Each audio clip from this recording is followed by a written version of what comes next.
Imagine करो एक सुबह आप उठे और रियलाइज करें कि रात ही रात में आपका देश वैसा नहीं रहा। 25 जून 1975 को इंडिया बदल गया। द इमरजेंसी 21 महीनों के लिए डेमोक्रेसी को होल्ड पर रख दिया गया। पर ऐसा क्यों हुआ? चलो रिवाइंड करते हैं। जून 1975 में प्रधानमंत्री इंदिरा गांधी के चुनाव को इलाहाबाद हाई कोर्ट ने अवैध करार दिया। अचानक उनकी पूरी लेजिटिमेसी पर सवाल उठ गया।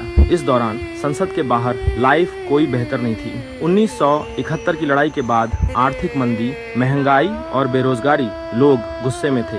गुजरात और बिहार में बड़े स्टूडेंट प्रोटेस्ट हुए, जिन्हें जयप्रकाश नारायण लीड कर रहे थे, टोटल रेवोल्यूशन की मांग करते हुए। 25 जून को जेपी दिल्ली के रामलीला मैदान में खड़े थे। पुलिस और सोल्जर्स से अपनी अंतरात्मा की सुनने को कह रहे थे, न कि गवर्नमेंट की। उसी रात इंदिरा गांधी ने इंटरनल सिक्योरिटी का हवाला देते हुए प्रेसिडेंट से नेशनल इमरजेंसी डिक्लेयर करने को कहा। और बस ऐसे ही देश में इमरजेंसी लग गई। पॉलिटिकल पार्टीज ने हर तरह से रिस्पॉन्ड किया। कांग्रेस ने इंदिरा को सपोर्ट किया, यह कहते हुए कि स्टेबिलिटी के लिए इसकी जरूरत थी। Opposition leaders jailed, JP, Morarji Desai, Vajpayee, Advani jail में। आरएसएस अंडरग्राउंड हो गया। कुछ लीडर्स ने तो रिलीज के लिए बातचीत करने की भी कोशिश की। शिव सेना ने इस मूव की प्रशंसा की। कम्युनिस्ट पार्टी स्प्लिट हो गई। सीपीआई ने इंदिरा को सपोर्ट किया, सीपीएम ने ओपोज किया और अरेस्ट का सामना किया।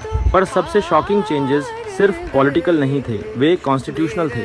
38th और 39th अमेंडमेंट्स ने कोर्ट्स के पावर्स ले लिए थे इमरजेंसी या पीएम के इलेक्शन को रिव्यू करने के लिए। 42nd अमेंडमेंट, जिसे मिनी कॉन्स्टिट्यूशन कहा गया, ने हमारी डेमोक्रेसी की फाउंडेशन को ही हिला दिया। इसने प्रेम्बल को बदल दिया। गवर्नमेंट को ज्यादा पावर दी, जुडिशरी को लिमिटेड किया और पार्लियामेंट का टर्म भी एक्सटेंड कर दिया। सडनली लोगों की आवाज पावरफुल की आवाज में दब गई। पर डेमोक्रेसी फाइट बैक करती है। 1977 में इलेक्शंस अनाउंस किए गए। पहली बार लोगों ने रूलिंग पार्टी को वोट आउट किया। जनता पार्टी पावर में आई, जिसे मोरारजी देसाई लीड कर रहे थे। उन्होंने 44th अमेंडमेंट पास किया, कई इमरजेंसी पावर्स को रिवर्स करते हुए। अब इंटरनल डिस्टर्बेंस को बहाने के तौर पर इस्तेमाल नहीं किया जा सकता था। इमरजेंसीज डिक्लेयर करना ज्यादा मुश्किल हो गया। जुडिशरी को उसकी पावर वापस मिल गई और मीसा जैसे ऑप्रेसिव लॉज को स्क्रैप कर दिया गया। इमरजेंसी इंडियन डेमोक्रेसी के लिए एक स्ट्रेस टेस्ट था।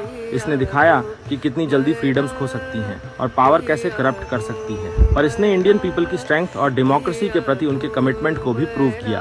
आज कॉन्स्टिट्यूशन सिर्फ एक बुक नहीं, एक लिविंग डेमोक्रेसी की हार्ट बीट है। कभी मत भूलो, डेमोक्रेसी सिर्फ पेपर पर सर्वाइव नहीं करती, बल्कि अपने लोगों की आवाज और करेज में करती है।